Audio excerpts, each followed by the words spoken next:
Detarmasia yang naskahnya ditulis oleh Fiona Madalina.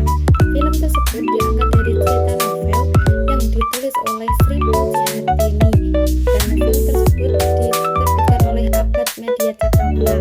Film tersebut terdiri dari 8 episode yang semuanya hanya tayang di film. Film tersebut tayang pada tanggal 9 Desember 2024.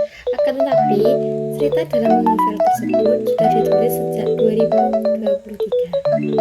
Sebelum kita mereview film tersebut, mari kita menonton trailer filmnya. Cepat, jam berapa ini?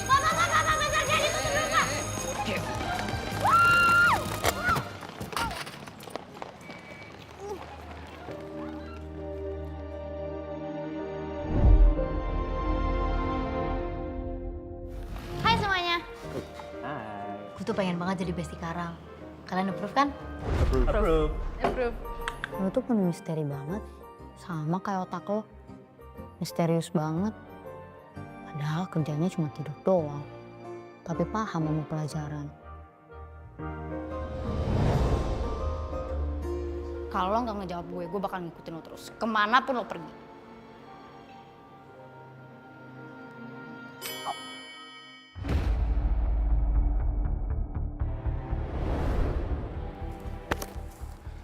Jadi ini rahasianya.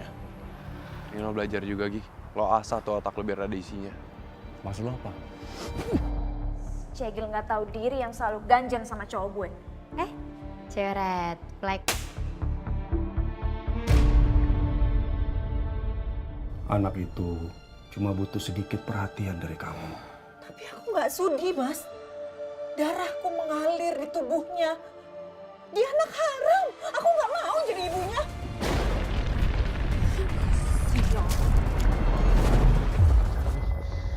Enggak lagi, enggak. Enggak sekarang.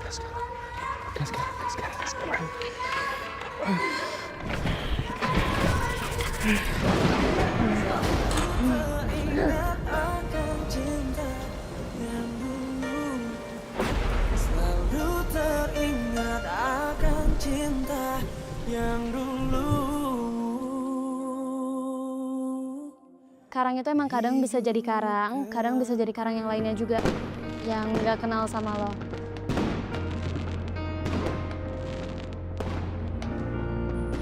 Tadi setelah menonton trailernya, sekarang kita akan mereview film tersebut. Film Aku Tak Benci Hujan memiliki tokoh utama yaitu Launa dan Karang. Nama lengkap Launa yaitu Launa Felicia Damaris dan Karang Samudra Daneswara. Berikut sinopsis dari film tersebut ya. Film Aku Tak Benci Hujan menceritakan kisah Karang, seorang pemuda yang hidup dalam trauma masa kecil akibat penolakan dan kekerasan emosional dari ibunya. Rasa sakit itu menumbuhkan kepribadian ganda di dalam dirinya, yaitu Aga yang pemberontak dan Brando yang rapuh. Karang hidup dalam kebingungan antara rasa bersalah, kehilangan, dan keinginan untuk dicintai. Kehadiran Launa, seseorang gadis yang menerima Karang apa adanya, perlahan membantu dirinya memahami arti penerimaan dan berdamai dengan masa lalu. Saya akan menceritakan sedikit tentang film tersebut ya. Film tersebut menceritakan tentang seseorang yang terkena gangguan mental yaitu DID.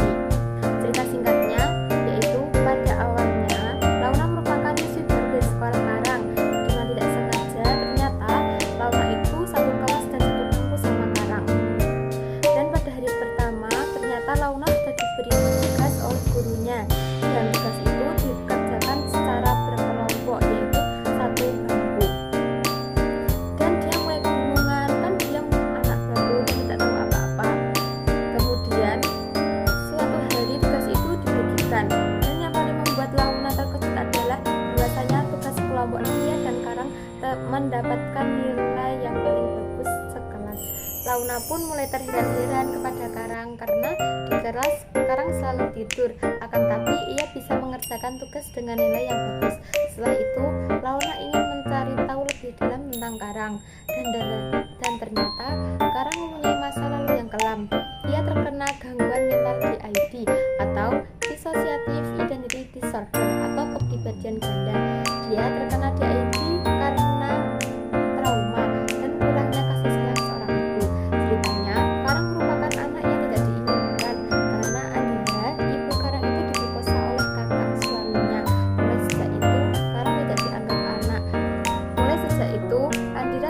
berat, sangat membenci Karang.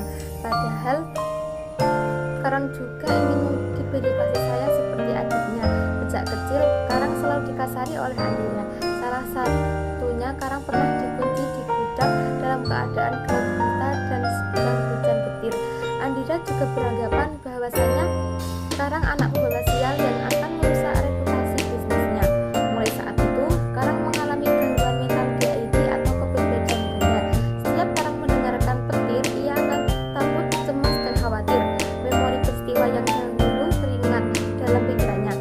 Biasanya pada saat itu ia akan menjadi kepribadian yang lain. Dia mempunyai 3 kepribadian, yaitu Banu, Aga, dan Aruntala. Tetapi sejak ada Launa di kehidupannya Karang, dia bisa sedikit mengatur emosinya. Dan semenjak itu, kepribadian yang lain jarang keluar. Akan tapi pada suatu hari dia sudah capek untuk bisa mendapatkan kasih sayang dari ibunya. Kemudian emosinya tidak bisa terkontrol dan semuanya sudah terjadi. Badannya Karang sudah lagi tidak dikuasai oleh Karang, tapi jiwa yang lain, yaitu Aruntala. Setelah kejadian tersebut, ibunya baru sadar tentang apa yang dia lakukan selama ini. Ibunya ingin mulai dari awal dengan Karang, tapi sudah terlambat karena sekarang jiwanya bukan Karang lagi, tetapi Aruntala. Jadi ending dari film tersebut itu jiwanya tuh Aruntala ya, bukan Karang. Jadinya kisah cintanya mereka agak sedih karena dia tidak bisa bersatu kembali. Kelebihan dari film tersebut yaitu temanya yang jarang digunakan karena dari film tersebut menggabungkan antara drama, romans, dan psikologi. Yang kedua yaitu bahasanya yang mudah dipahami karena bahasa yang digunakan itu bahasa sehari-hari yang tidak membuat orang tuh sulit untuk memahami pembicaraan yang ada di dalam film tersebut. Dan kekurangan yang ada di film tersebut yaitu episodenya yang terlalu monoton atau ending dari film itu sudah bisa ditebak akan terjadi apa, dan alurnya begitu aja tapi bagus, dan alurnya juga tidak ambigu atau membingungkan. Dan teori-teori yang terdapat dalam film Aku Tak Benci Hujan yaitu psikoanalisis. Dalam teori ini, kepribadian manusia terdiri atas ide, ego, dan superego. Konflik di antara ketiganya membentuk perilaku seseorang. Ide Karang terhindari dorongan kuat untuk dicintai ibunya. Ego berusaha menyesuaikan diri dengan realitas, misalnya dengan berpura-pura tegar di depan orang lain. Superego muncul melalui rasa bersalah dan kewajiban moral terhadap ibunya meskipun disakiti. Konflik yang tidak terselesaikan ini memunculkan tekanan batin yang kemudian diekspresikan lewat kepribadian ganda. Jadi dalam teori ini itu adalah seperti dia mempunyai masalah tapi dia memendamnya sendiri dan akhirnya dia tidak bisa meluapkannya, dan akhirnya dia mempunyai kepribadian ganda tersebut. Yang kedua yaitu gangguan disosiatif atau DID. Yang ketiga kekerasan emosional dalam keluarga. Walaupun keluarganya Karang itu terbilang harmonis, yang bapaknya itu selalu mendorong Karang untuk bisa melakukan ini itu, tetapi ibunya tidak pernah mendukung. Itu sama saja ya. Kekerasan yang di sini itu bukan kekerasan seperti mukul ya, tapi itu kekerasan seperti lebih ke mentalnya, karena dari kecil mental Karang itu sudah terkena gangguannya ya. Terus yang keempat yaitu proses buka dan penerimaan diri, dan yang terakhir yaitu kecemasan emosional. Kecemasan emosional ini itu dilihat dari ketika Karang mendengar petir atau terjadi hujan, Karang selalu takut, gemeter, dan bagaimana karena Karang takut dengan petir dan hujan karena dia akan mengingat memori terdahulu yang sangat mengerikan di saat hal itu terjadi. Dan teori Al-Quran yang menyangkut tentang itu yaitu Quran Surat Al-Baqarah ayat 155 tentang ujian hidup dan kesabaran. Jadi seseorang itu diberi kesabaran, tergantung orang itu akan melakukannya gimana, dan sabarnya itu bagaimana, karena seseorang itu semua akan diuji, tidak ada yang tidak diuji. Dan Quran surat Ar-Ra'd ayat 28 mengenai ketenangan hati dengan mengingat Allah. Jadinya kita itu harus semua itu harus bertawakal dengan Allah, menyerahkan diri kepada Allah, karena kita mau minta apa lagi kepada siapa lagi kalau bukan karena Allah. Kita hanya bisa berusaha semaksimal mungkin, karena kalau tidak bisa kita akan bertawakal kepada Allah. Dan Quran surat Yunus ayat 57 yang menyebutkan tentang Al-Quran itu, Al-Quran sebagai penyembuh bagi penyakit hati.